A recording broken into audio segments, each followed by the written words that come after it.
Assalamualaikum warahmatullahi wabarakatuh. Perkenalkan, nama saya Rahmat Maulana Putra dengan NPM 06/2021 Jadi di sini saya ingin membuat video terkait dengan soal praktikum pertemuan 1 jaringan komputer.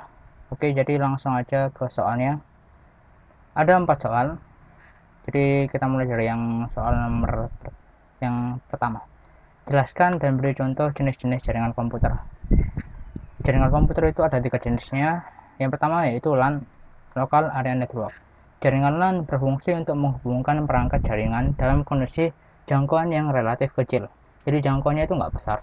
Contoh penerapan jaringan LAN yaitu sistem jaringan pada sekolah, kantor maupun rumah. Jadi kalau misalnya kalian masang WiFi di rumah, nah dia itu rata-rata jaringannya masuk ke LAN, Local Area Network, karena jangkauannya cuma hanya ada di rumah. Meskipun kalian juga pergi ke kampus misalnya, biasanya networknya juga pakai LAN, Local Area Network, karena itu dalam jangkauan yang kecil ya. Terus yang kedua yaitu MAN, Metropolitan Area Network. MAN adalah jaringan yang menghubungkan antara satu perangkat komputer dengan perangkat yang lain dalam ruang lingkup kota pada jaringan yang sama. Jenis jaringan ini lebih besar dari jaringan LAN. Jadi contohnya kayak misalnya dalam skala besar itu kayak tower-tower yang dipasang biasanya yang di perkotaan itu tipenya biasanya Metropolitan Area Network. Dia pakai jaringan MAN. Jadi jangkauannya itu luas, satu kota bisa menjangkau gitu. Terus yang ketiga yaitu WAN, WAN, Wide Area Network. WAN merupakan kumpulan dari LAN yang tersebar secara geografis. Jaringan WAN cenderung untuk menggunakan teknologi seperti ATM, X25 serta frame relay untuk konektivitas jarak yang lebih jauh lagi.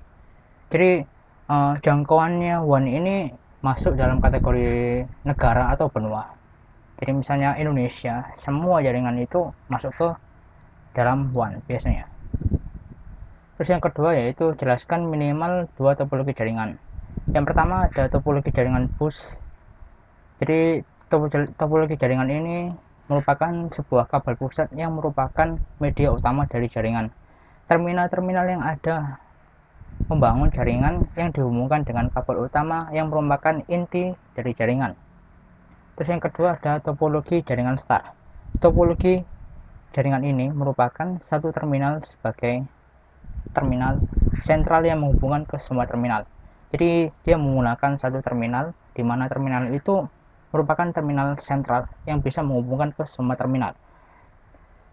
Terminal sentral ini mengarahkan setiap data yang dikirimkan ke komputer yang dituju. Jenis jaringan ini apabila ada satu terminal klien yang tidak berfungsi atau media transmisi putus atau terganggu, tidak akan mempengaruhi kinerja dari jaringan, karena gangguan tersebut hanya mempengaruhi terminal yang bersangkutan. Lanjut ke nomor 3. Jadi jelaskan cara kerja DHCP menurut pemahaman kalian masing-masing. Jadi menurut pemahaman saya, DHCP itu membutuhkan setidaknya minimal 2 perangkat. Satu perangkat yang akan digunakan sebagai komputer server dan satunya lagi digunakan sebagai komputer klien. Pada komputer server, DHCP berfungsi untuk menyewakan alamat IP kepada klien yang meminta.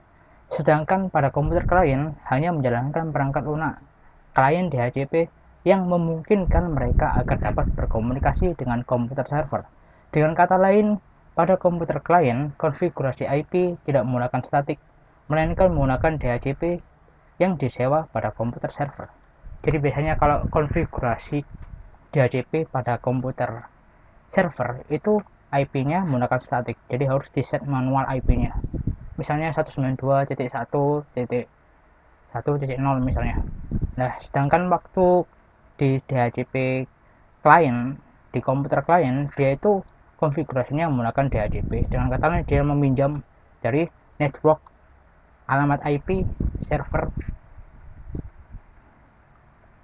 Terus yang keempat, konfigurasi DHCP server pada PC Linux dengan satu klien dengan networknya 192.168.30.0. Ini networknya.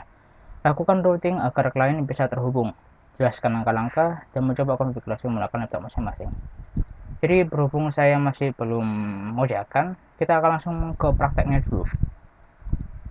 Jadi di sini saya buka Oracle VM VirtualBox-nya. pertama-tama siapkan dua hal, yaitu Ubuntu server dan Ubuntu client. Pertama-tama kita masuk ke Ubuntu servernya dulu, kita konfigurasi DHCP nya, nanti baru kita ke yang kliennya.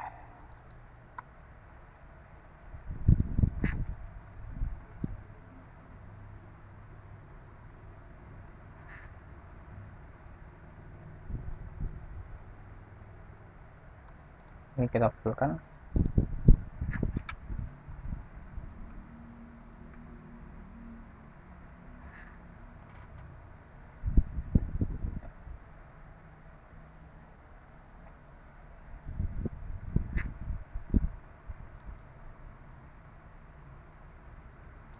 Ini kita login dulu.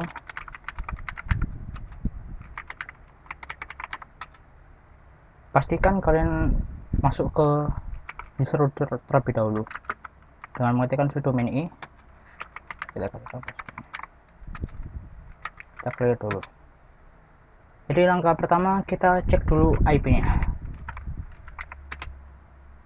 Nah, di sini IP-nya dia menggunakan 192.168.1.1. Padahal yang dimau adalah 192.168.30.0. Ini networknya, bukan IP.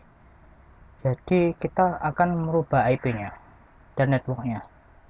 Caranya yaitu kita mengetikkan perintah nano etc init gede net nano etc network interfaces, baru kita enter. Nah, pada bagian address kita ganti menjadi ini 30, terus ini tetap 1, sedangkan pada network ini diganti dengan 30. Nah, untuk netmask nya dan gateway kita biarkan dulu. Lalu kita exit, kita kita enter. Lalu kita melakukan restart dengan mengetikkan perintah etc init.d flash networking restart.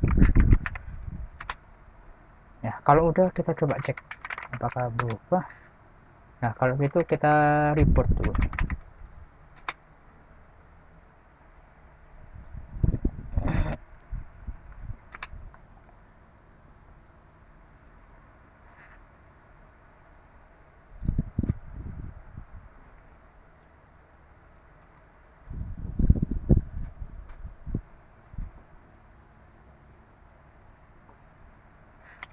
Oke, kita login.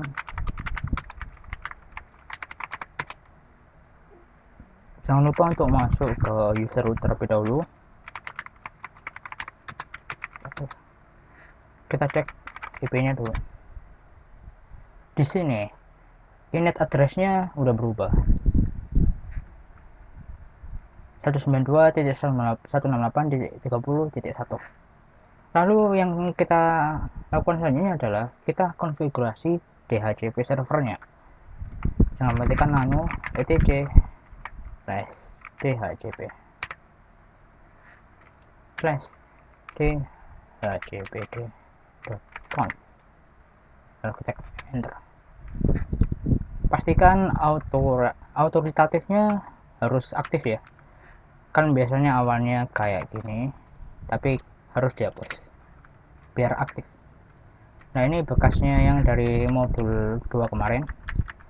Pada bagian subnet ini kita ganti menjadi 30, karena yang bagian subnet awalnya itu adalah sebuah network. Jadi networknya kita ikutkan yang di soalnya yaitu 192.168.30.0. Untuk networknya kita biarkan, sedangkan untuk range ini kita mulai dari 30. Lalu ini juga, jadi range nya itu dimulai dari 192.168.30.2 sampai dengan 192.168.30.8. Untuk default list time nya 600, max list time nya 7200. Jadi kita langsung exit, kita kita enter. Lalu langkah selanjutnya adalah kita restart DHCP servernya. Caranya adalah kita slash etc init.d isd dhcp server, lalu restart. Nah, ini perintah untuk merestart dhcp servernya. Kalau udah gini, kita coba silang dulu ya. Habis itu kita buka yang client sekaligus yang servernya.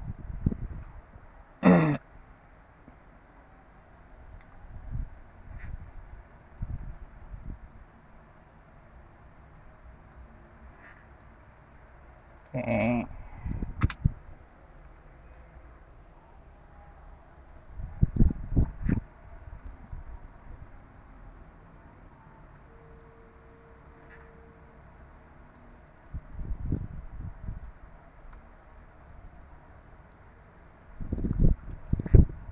Untuk yang sebelah kiri itu Ubuntu servernya, dan yang sebelah kanan itu Ubuntu kliennya. Kita login di klien dulu.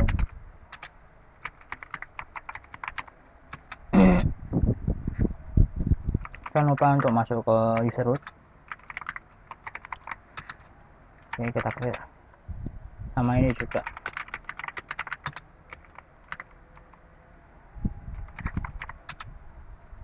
Oke, kita masuk ke user root dulu. Kita clear. Yang pertama-tama yang dilakukan di klien, ini kliennya ya, kita cek IP address-nya, ifconfig. Jadi IP address-nya di sini 192.168.100.131. Nah, lalu kita akan merubah IP address-nya. Yang menentukan nano etc network interfaces. Nah, di sini udah DHCP. Kalau udah DHCP berarti udah bener. Kita exit, lalu kita restart dengan mengetikkan perintah etc networking init.d networking restart, lalu kita klik enter.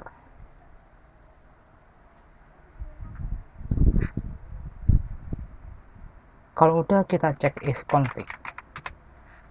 Nah, di sini biar lebih jelas, di sini init address-nya 192.168.30.2. Jadi pada klien 1 dia itu minjem IP address dari Ubuntu servernya. Coba kita update config. Kan waktu konfigurasi DHCP server range-nya itu kita mulai dari 192.168.30.2. Berhubung ini klien yang pertama, maka dia akan minjem yang mulai dari pertama tadi, yang mulai dari range pertama tadi, yaitu 30.2. Nah, untuk pembuktian maka kita coba ping dari Ubuntu servernya ke Ubuntu kliennya. 30.2. Apakah bisa? Kalau seperti ini berarti tidak ada yang error. Prosesnya udah berhasil. Terus kita coba juga ngeping dari Ubuntu client ke Ubuntu servernya. 2.8.30.1. Berarti nggak ada yang bermasalah. Jadi nomor 4 udah selesai sampai situ. Oke, kita hentikan dulu. Oke, itulah yang dapat saya sampaikan. Kurang lebihnya mohon maaf jika ada kesalahan. Sekian dari saya. Assalamualaikum warahmatullahi wabarakatuh.